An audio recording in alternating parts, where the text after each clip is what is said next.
qiz viloyatlik, kuyov toshkentlik ekan, kelin bo'layotgan ekan. Viloyatlik qizda bitta xonaga spalni qo'yilar ekan, parda. Kuyov 3 ta xona beribdi bu yoqda, bu viloyatlik qizimizga. Undan tashqari bagi, zaliga stul, yana bir joyga divan, parda, hamma narsani qilasan debdi. Qiz sharoitini tushuntiribdi-da. Yarmini qiling shuni, uyimdagilar chaqiriqqa olib keladi qolganini. Hozir sharoitimiz yo'q desa, bola aytibdiki, "Men sinimga qilib qo'yganman, sen ham qilib qo'yasan" debdi. Pashol deylar qizlar.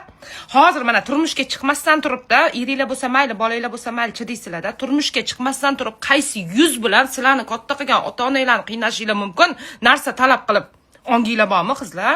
Domlalar gapiraveribchi, kuyovga qanaq qilib qaynotang bergan spalnida yalpayib yotasan deveribchi, ongini o'zi rivojlantirib qo'yganda. Voy, Toshkentda yo'q. Bemalol viloyatga tegavering, qaytarib yuboring to'yni. Hozircha birov gapiradigan zamon emas. Pasholding seni, ongi pas ekan.